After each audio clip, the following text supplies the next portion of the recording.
me!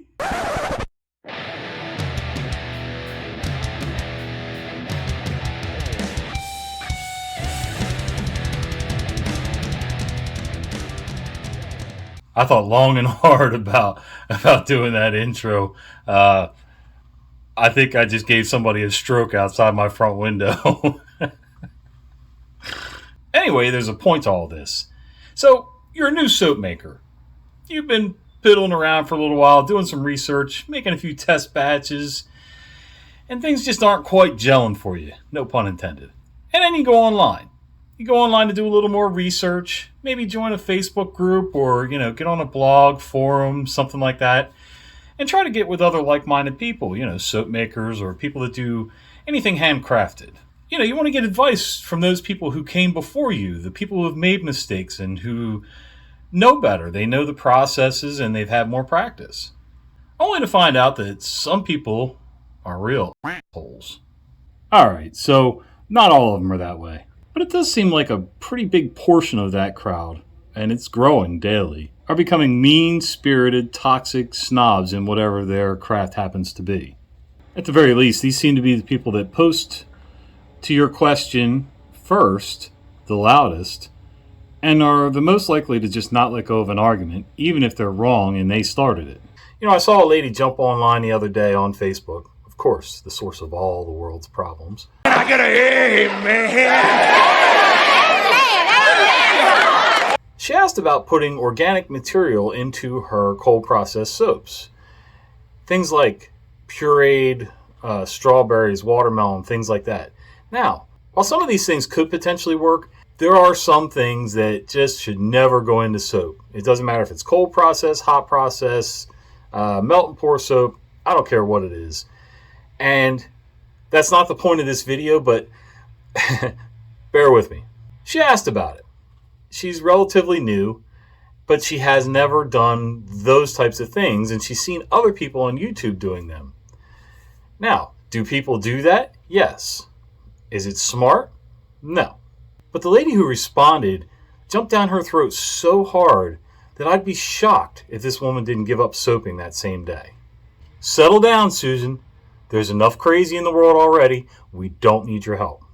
I mean, what's the point? Why jump into a thread where somebody's asking an honest, sincere question just to bash them and make them look bad and look stupid? I mean, I understand trolling a little. I mean, I'm an aspiring troll myself in some ways.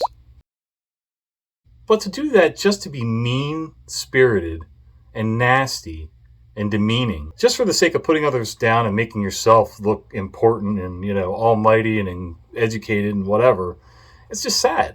And honestly, at that point, I'd say you're pretty much subhuman if you're doing this. Now, don't get me wrong. I think people need honest answers. Honest. Honest does not have to be mean. They need you to be straightforward. They're looking for answers. They don't need a lot of fluff or opinion. Giving your opinion's fine in moderation. What they don't need is somebody jumping down their throat just so that that person can be right.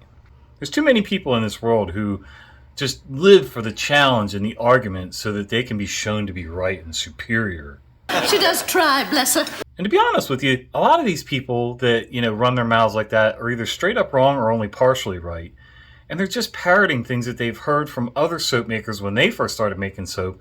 They never did any independent research or have any real experience stepping outside that bubble to know if anything else is possible. They're just repeating stuff because that's what they were always told and that they're just carrying the mantle. There are some things in soaping that are hard and fast rules, but there are also a lot of things in soaping that are very forgiving, very flexible. You can go off the rails a little and experiment. If you listen real close, you can hear outside they're playing the Song of My People. So here's an example of that. When I first started making shave soap, I was a little misguided like other people. Thought I knew everything, Get a little confidence and, you just start taking charge and making mistakes. But once I got comfortable with it and I really had the process down and started experimenting and I had a product, a saleable, good, reliable product, I saw a thread where a lady asked if there was any other way other than hot process to make shave soap. Most of the people on that thread, probably 95+%, were very reasonable, calm, helpful people. Most of them told her that, no, you have to do it hot process. There's no other way.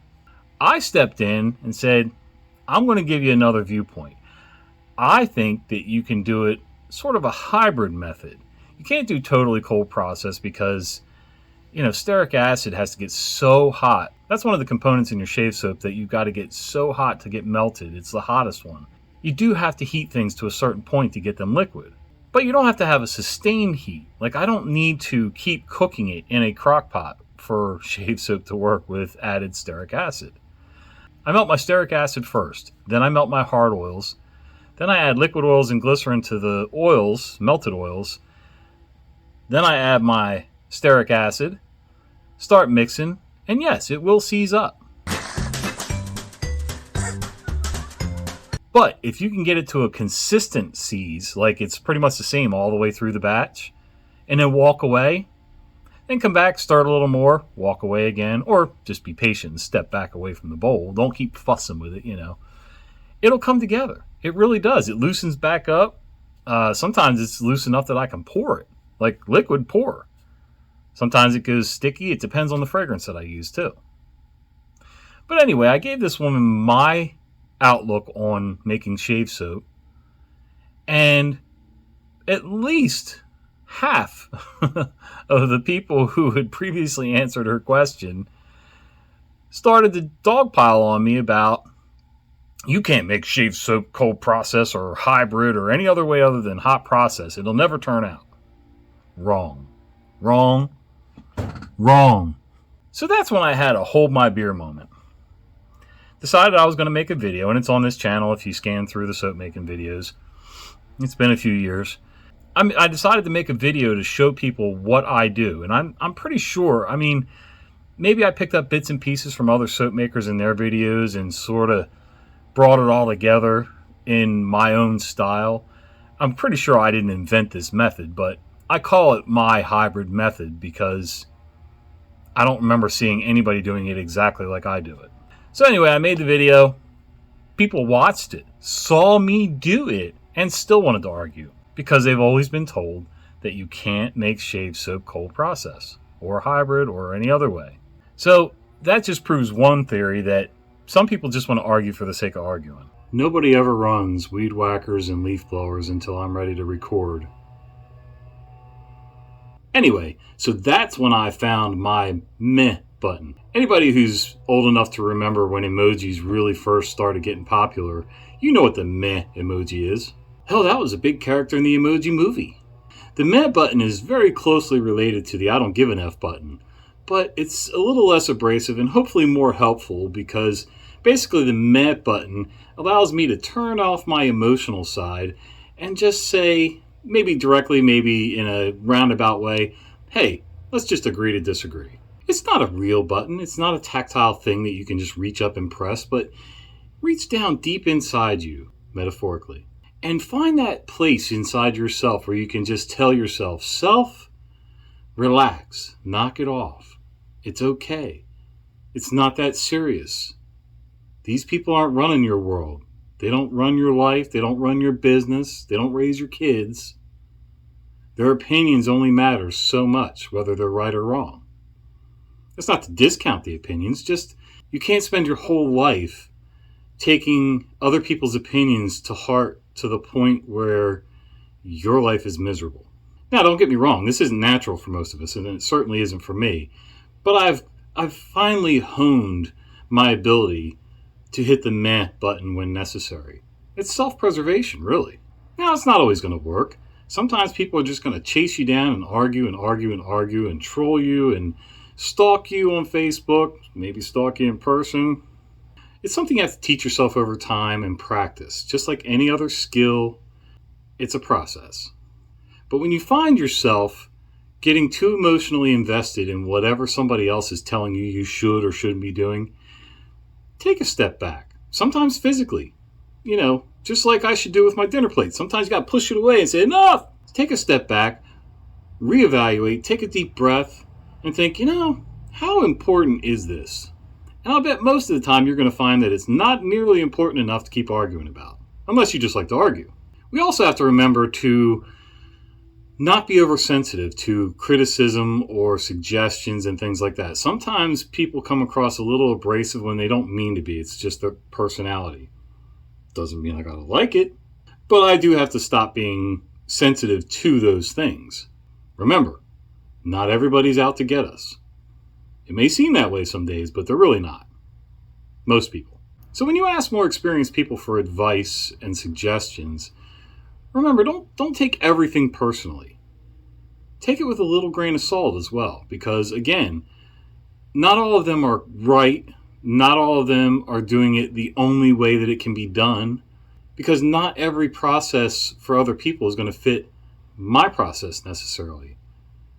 You know, for me to do hot process and run a business and have the YouTube channel and everything else that I do would just be totally impractical. I can't stand here watching hot pots to make sure they don't volcano over and things like that. I need to mix soap, get the batch done, and move on to the next thing, because running a business is more than just making soap. Another whole video. So try to take the advice or criticisms in the spirit that they should be being given, not necessarily how they sound.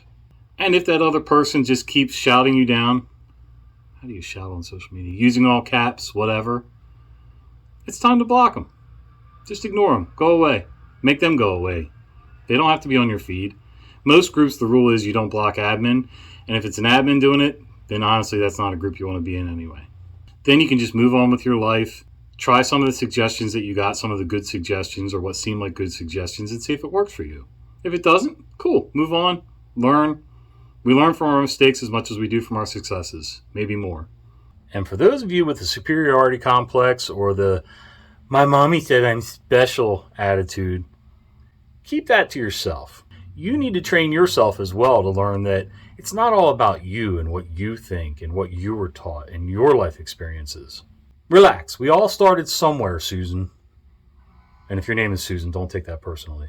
I'm just trying to stop using Karen so much. Yeah, we all started somewhere. You didn't pop out of the womb knowing how to make soap. Somebody had to teach you and show you, whether it was from you doing research and gleaning from their experience or them showing you directly. So if your only goal is to hop on social media and make people cry and crush their precious dreams just so that you can look more important and superior, oh man, where'd that come from? Then maybe you should stop concentrating so much on making pretty soap and being right all the time and do a little inner reflection. Don't be an asshole. All right, guys, thanks for watching. Hopefully that wasn't too long and drawn out for you. If you get a chance, do me a favor. Click like, subscribe, click the bell icon so you don't miss the fat guy talking your ear off about whatever. See ya.